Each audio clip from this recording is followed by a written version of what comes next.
하나님 말씀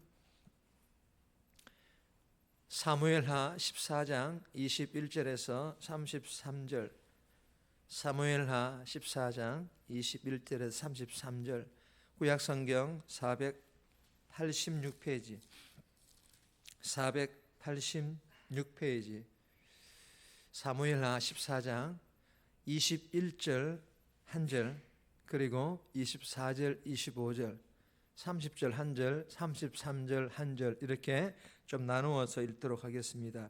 4장 21절 1절입니다. 왕이 요압에게 이르되 내가 이 일을 허락하였으니 가서 청년 압살롬을 데려오라 하니라. 24절입니다.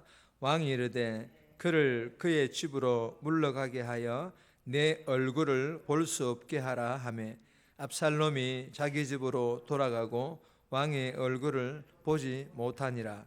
온 이스라엘 가운데서 압살롬 같이 아름다움으로 크게 칭찬받는 자가 없었으니 그는 발바닥부터 정수리까지 흠이 없음이라. 30절입니다. 압살롬이 자기의 종들에게 이르되 보라, 요압의 밭이 내 밭 근처에 있고 거기 보리가 있으니 가서 불을 지르라 하니라. 압살롬의 종들이 그 밭에 불을 질렀더니 33절입니다. 요압이 왕께 나아가서 그에게 아뢰매 왕이 압살롬을 부르니 그가 왕께 나아가 그 앞에서 얼굴을 땅에 대어 그에게 절하매 왕이 압살롬과 입을 맞추니라. 아멘. 본문 전체의 내용을 개인적으로 다시 한 번 더 묵상하시기를 바랍니다. 오늘 본문의 제목은 절반의 귀한, 절반의 귀한, 압살롬이 돌아왔다라는 그런 뜻입니다. 오늘 본문은 다윗 왕이 요압에게 아들 압살롬을 데려오도록 명하지만 돌아온 압살롬 아들임에도 아버지 다윗은 만나지를 않습니다. 그리고 다윗의 아들 압살롬은 자신의 잘못을 뉘우치지 않고 오히려 아버지 다윗에게 불만만 품고 있다라는 그런 내용의 본문입니다. 오늘 이 본문을 통하여 우리에게 주시는 첫 번째 교훈입니다. 정이 아닌 하나님의 뜻이 우선입니다. 인간적인 정, 부자 간의 정이 아닌 하나님의 뜻이 우선 먼저라는 그런 교훈입니다. 21절에서 24절까지인데 24절 말씀 보시면 왕이 이르되 그를 그의 집으로 물러가게 하여 내 얼굴을 볼 수 없게 하라 하매 압살롬이 자기 집으로 돌아가고 왕의 얼굴을 보지 못하니라. 여러분, 이 본문은 인간적인 정이나 가족의 정을 따르기보다 먼저는 정의, 즉 하나님의 공의, 하나님의 뜻을 지키는 것이 우선시 되어야 한다라는 그런 교훈입니다. 다윗 왕은 요압이 청한 대로 아들 압살롬을 예루살렘으로 돌아오게 하지만 아들 압살롬을 아예 만날 생각이 없다라는 것을 21절에서 이렇게 표현하고 있습니다. 가서 청년 압살롬을 데려와라 하니라. 여러분, 아들입니다. 그런데 아들을 뭐라 부릅니까? 청년이라 부르고 있습니다. 아버지로서 아들을 버려둘 수 없어서 데려는 왔지만 왕으로서는 아들에게 왕위를 물려줄 수 없다고 생각을 한 듯합니다.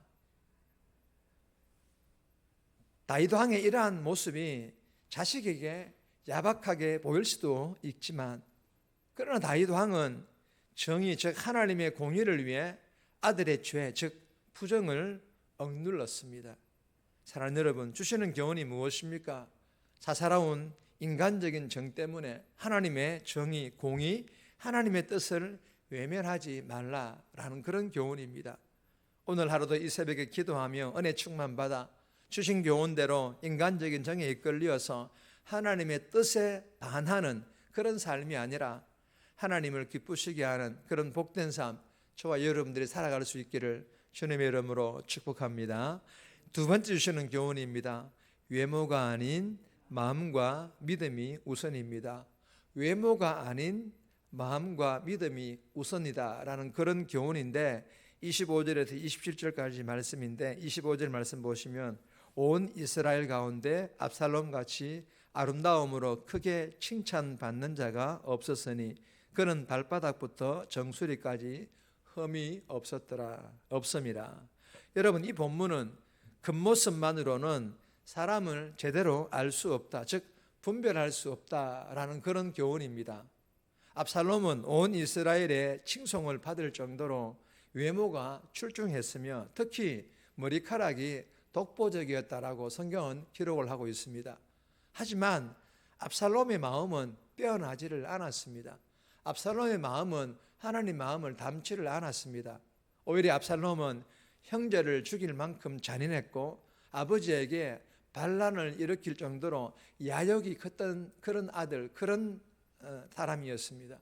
그럼에도 압살롬을 백성들이 흡족해 했다라는 것은 무엇을 뜻합니까? 백성들이 중심적 마음이 아닌 외모만 보고 판단했다, 그런 뜻입니다. 그러나 하나님께서는 외모가 아닌 마음을 보시는 줄 믿으시기를 바랍니다. 다윗 왕은 이 하나님의 뜻을 잘 알았기에 비록 아들이지만 아들의 마음을 보니까 하나님 마음에 합한 사람이 아니었던 것입니다. 사랑하는 여러분, 영적 지도자를 판단하는 내 기준은 무엇입니까? 그의 됨됨이나 마음이나 믿음보다 외모나 가지고 있는 재능과 같은 이력만을 먼저 보지는 않았는지 자신을 돌아볼 수 있기를 바랍니다. 그리하여 내 자신부터 마음을 잘 가꾸고 믿음이 성숙할 수 있기를 바랍니다. 그리고 대명의 모든 성도들이 하나님 마음에 합한 자들이 다 되어서 전도회에서 또는 교회 안에 있는 여러 가지 사역에 대하여 충성, 봉사, 헌신함으로 건강한 대명교회, 부흥하는 대명교회를 함께 세워갈 수 있기를 주님의 이름으로 축복합니다. 세 번째 주시는 교훈입니다. 자신의 잘못을 돌이키는 것이 우선입니다. 여러분, 자신의 잘못을 돌이키는 것이 우선이다라는 그런 교훈인데 28절에서 32절까지입니다. 30절 말씀 보시면 압살롬이 자기의 종들에게 이르되 보라, 요압의 밭이 내 밭 근처에 있고 거기 보리가 있으니 가서 불을 지르라 하니라. 압살롬의 종들이 그 밭에 불을 질렀더니, 여러분, 이 본문은 자기 잘못을 뉘우칠 줄 모르고 자기가 원하는 것만 가지려 하는 사람은 영적 공동체를 태우는 불과 같다라는 그런 교훈입니다. 압살롬은 3년 만에 돌아왔지만 한 번도 아버지 다윗 왕의 얼굴을 보지 못했습니다. 압살롬이 예루살렘으로 돌아왔지만 왕의 후계자로 인정받지 못했습니다. 이에 화풀이라도 하듯이 자기 편이라 여긴 요압마저 자신을 멀리하자 압살롬은 요압의 밭에 종들을 시켜서 불을 질러버리고 맙니다. 이처럼 자기 잘못에 대하여 조금은 반성하기는커녕 오히려 권력에 집착하여서 압살롬은 결국에는 뭘 저지릅니까? 반란, 아버지를 배신하고 온 이스라엘에게 화를 가져다 주는 그런 행동들을 하고 맙니다. 사랑하는 여러분, 주시는 교훈이 무엇입니까? 압살롬과 같이 가지려 하고 빼앗은 것은 없는지, 그리고 다른 사람을 밟아 오르려고 하지는 않았는지 자신을 돌아보라라는 그런 교훈이겠죠. 그리하여 가정이나 세상 속 직장이나 섬기는 교회에서 화를 일으키는, 분열을 일으키는 자가 아니라 반대로 피스메이커로, 즉 화평케 하는 자로 저와 여러분들이 예수님의 사랑을 나누어주는 그런 복된 삶 살아갈 수 있기를 주님의 이름으로 축복합니다. 네 번째 주시는 교훈입니다. 받은 사랑과 은혜를 흘러보내는 것이 우선입니다. 받은 사랑과 은혜를 흘러보내는 것, 나누어주는 삶이 우선이다라는 그런 교훈입니다. 33절 보시면 요압이 왕께 나아가서 그에게 아뢰매 왕이 압살롬을 부르니 그가 왕께 나아가 그 앞에서 얼굴을 땅에 대어 그에게 절하매 왕이 압살롬과 입을 맞추니라. 여러분, 이 본문은 은혜를 받았으면 딴 마음을 품지 말아야 할 것을 교훈합니다. 아버지가 결국에는 아들에게 은혜를 베풀죠. 그런데 그의 마음은 딴 마음이었습니다. 여러분, 다윗 왕이 아들 압살롬을 불러서 입 맞추고 다시 아들로 받아들일 때 아버지 앞에 엎드린 압살롬의 마음에는 여전히 아버지의 왕국이에요. 아버지의 이 왕국을 차지할 야욕만 컸던 것입니다. 압살롬은 15장 6절에 보시면 이렇게 기록을 하고 있습니다. 이스라엘 사람의 마음을 압살롬이 훔치니라. 여러분, 이 말씀은 압살롬은 아버지의 용서는 이스라엘을 빼앗기 위한, 즉 이스라엘 이 다윗의 왕국을 차지하기 위해 필요한 발판일 뿐이었습니다. 사랑하는 여러분, 죽어 마땅한 이 죄인을 아들 즉 예수님을 주시고 죽이기까지 우리 이 죄인을 사랑하시고 그리고 용서하시고 그리고 자녀 삼으신 하나님의 그 은혜 앞에 엎드린 내 모습, 나는 압살롬처럼 아직도 세상의 성공만을 꿈꾸고 있지는 않습니까?